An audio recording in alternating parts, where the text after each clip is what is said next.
Génial, ouais. En fait, déjà, il y a Clément Joubert, le chef d'orchestre et directeur artistique du projet et de l'œuvre. Et du coup, lui, il m'a fait cette confiance, il m'a fait confiance.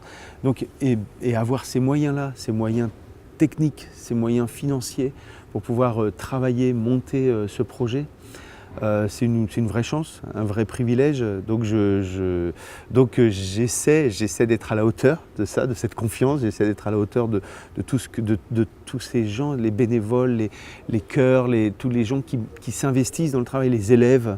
Le travail avec les élèves, c'était extraordinaire, c'était génial, génial. Elles m'ont même aidé à avancer dans le projet.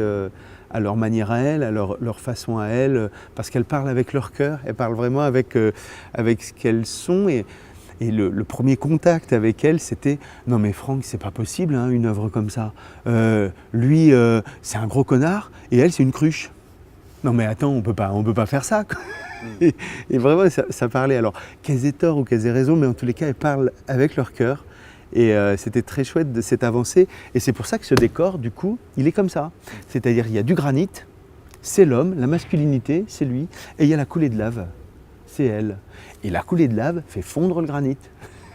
Et c'était leur manière à elles de se venger en disant mais non, c'est pas ça. Aujourd'hui, la femme, elle aurait aussi quelque chose à dire et à dire bah non, je veux pas de toi en tant que professeur, je veux de toi en tant qu'homme. Et je vais te révéler comme telle. La marchande de fleurs, la pauvre marchande de fleurs dans la rue, qui va être repérée par un grand professeur du langage et qui va savoir lui enseigner les codes de la noblesse, les codes de la très haute bourgeoisie. Et il va savoir lui enseigner ces codes-là et du coup, il va tromper tout le monde.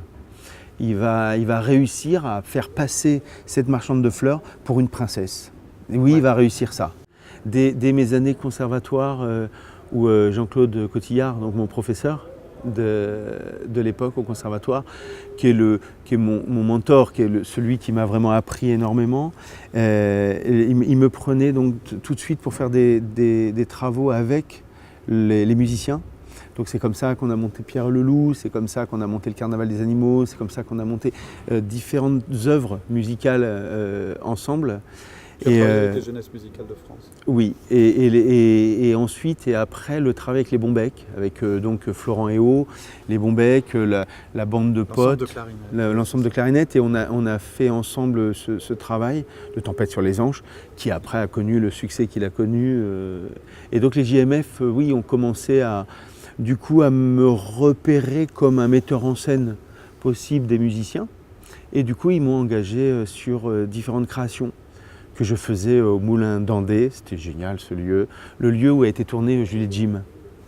Et donc magique, très magique ce lieu, et donc en résidence à chaque fois au Moulin d'Andé pour faire les créations des Jeunesses musicales. Ouais. C'est un vrai bonheur là que je vis sur la production. Bon, déjà toutes les équipes, les gens sont très bienveillants et ça c'est un vrai bonheur. Mais alors en plus Jean-Claude qui a accepté. Lorsque je lui ai demandé de venir faire cette apparition dans le spectacle, il a dit d'accord, je le fais. Et du coup, ça m'a beaucoup touché. Et le moment où je devais le diriger, j'ai vu tout à coup une sorte de miroir. Je me suis vu moi assis sur les bancs d'école et à écouter mon maître. Et là, tout à coup, c'est moi qui étais debout et c'est lui.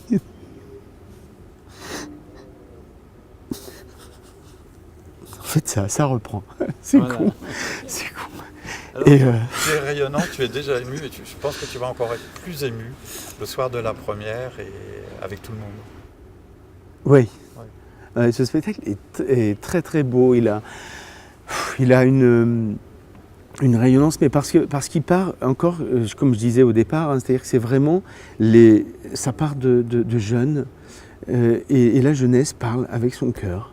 Et du coup, c'est les élèves, c'est vraiment les élèves qui ont un message à raconter, à dire aussi.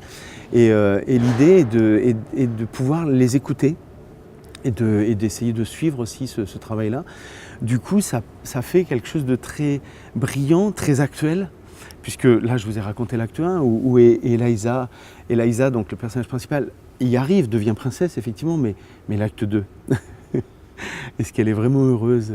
Et du coup, l'acte 2, là, on est sur quelque chose où là, Eliza, la femme, là, elle va vraiment révéler cet homme aussi de Higgins.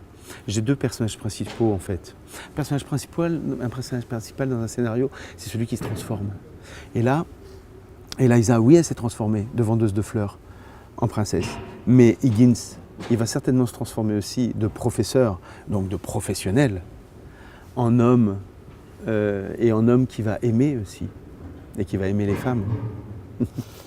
Merci Franck, merci beaucoup. Avec plaisir.